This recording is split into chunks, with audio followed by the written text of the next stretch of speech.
So good morning, Rani, and welcome. And thank you very much for being willing to share with us today. Thank you, sister. Would you like to introduce yourself and just give us a little bit about your own background, your initial story? Sure. My name is Rani Jacob. I'm coming from the state of India called Kerala. So to say geographically, I remain in the northern part of Kerala. The place is called Kannur, and I'm from the diocese of Thalassery, where we have a lot of religious in our parish too. So I'm the first among the five. I have a sister. She is also a religious, and right now she is working in Italy as well. And I have other three brothers. All are settled. My mother is alive, and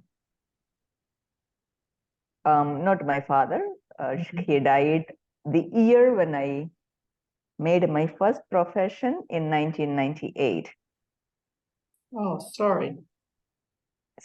So, and I lost one of my brothers. So we are four right now, two brothers and a sister, of course, with a mother. And right now I joined the congregation actually knowingly what I'm doing. I was a trained teacher by then. I was kind of a teaching, and then I thought of joining the congregation, but not very sure where to go, what to do. Meaning to say, in my family, we are so many religious, nearly 10 religious, out of which more than half is of CMC, the Carmelite group. Yeah. Meanwhile, my sister also was joined the congregation. She actually had made her profession also. Religiously, she is elder to me. So then it was quite difficult for me to get the permission from the family or from the parents, from the grandparents to join. And so maybe because of that, I had enough time to decide upon what I am doing. So to say, I joined a bit late when I think I was 23 when I joined the congregation in Kollam in the year 94. Okay. So after that, my first profession, I was placed in Bihar, the first community in Bihar where life was a bit difficult then. So I thought to myself at one time, enough is enough.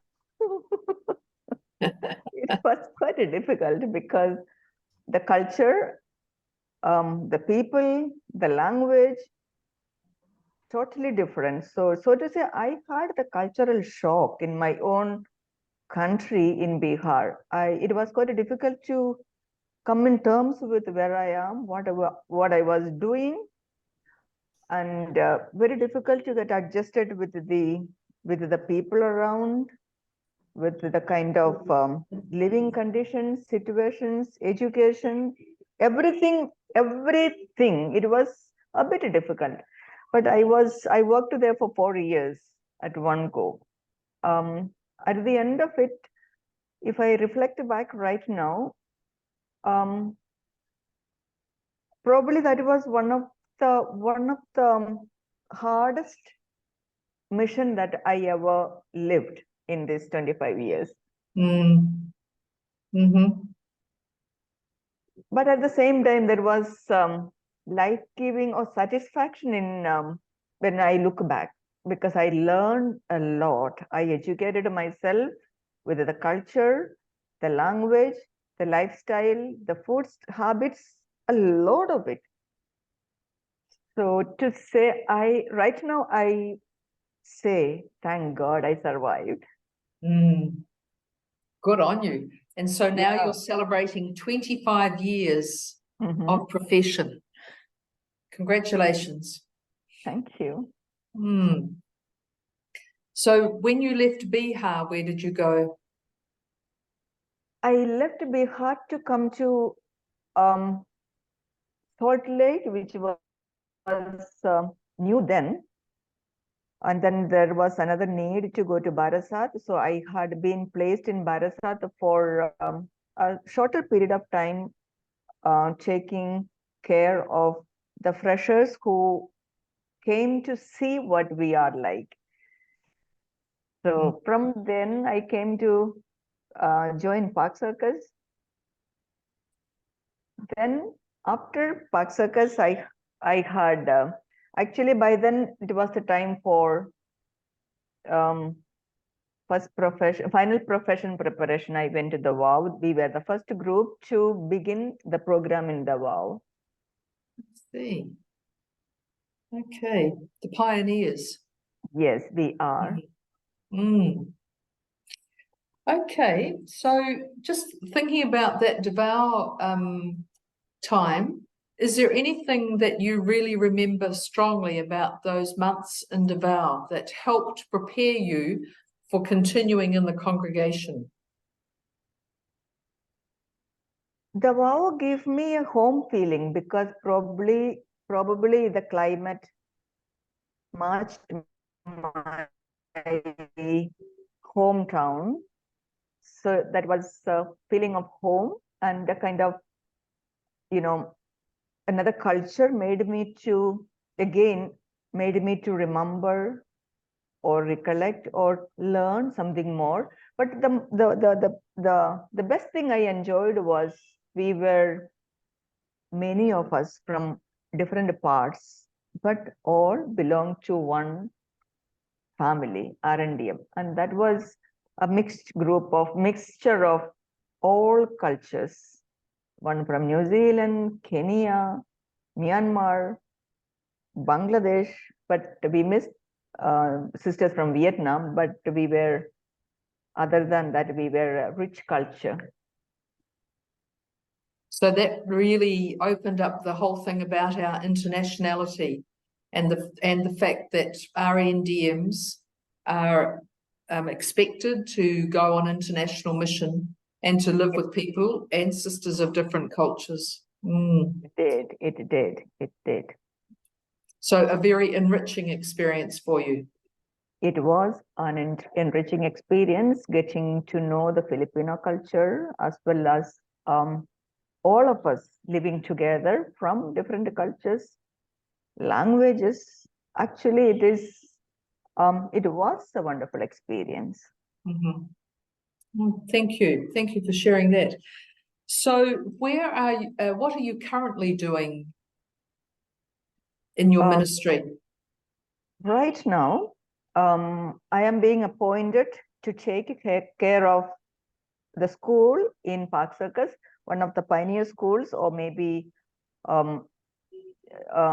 are celebrating its already finished celebrating 75th year of our foundation. We started in 1946. So I am looking after the school right now, where we have 1,035 students. So we have the school from nursery, that means from age 4 to grade 10. Okay. And grade 10 is about what age? 16? They will be, yes, the maximum will be 16, 15, 16, in between 15 and 16 is of age. Right. Of age group, yeah. So that must be a huge responsibility for you. What gives you strength to take on that responsibility? I am a trained counselor. So I think that is one of my plus point when I talk to students, when I talk to parents, when I talk to other people. It gives me a kind of understand the people. Accordingly, I make my position. Mm-hmm. Very good. And what else keeps you going? Why are you still a Sister of Our Lady of the Missions after 25 years? Good question. If you ask me, actually, the only reason here is because I chose this life for myself. Mm-hmm. And I find no matter whatever had happened, the commitment that I have made for myself, made to me and to my God, I think that is the only reason I'm still here. As I told you, if you remember in Bihar, that was, I thought that is enough. And then, even my parents or my father before his death, after the profession, I can still remember the way he begged me to stay back because he was quite comfortable. He had a stroke, so he was quite comfortable in my presence. So he actually literally he told me, or kind of begging me to stay back, but I do not know what made me to be so strong to remain in my decision, which I have taken. Mm-hmm. So, but till today, after I left home with that experience, I think I have all the feelings of whenever I am in need, whenever I am in any difficult situation, I always have the protection or the guidance or the kind of help that I receive from my father after death, so to say. So in different forms. Mm-hmm. All these are my experiences in living a religious life or remaining here. More than that, of course, maybe the commitment that I have made. Thank you. Thank you. Now, what would you like to tell the younger members of the congregation at this stage of your Silver Jubilee? What advice or what would you say to younger members? I would like to tell them,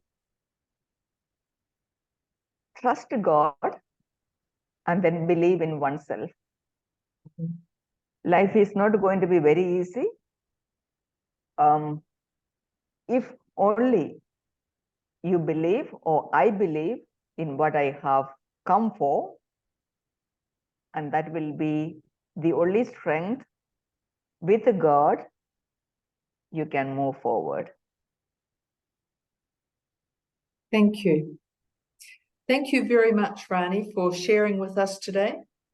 And we wish you congratulations on your Silver Jubilee. We hope you enjoy the year. Thank you, sister. Thank you.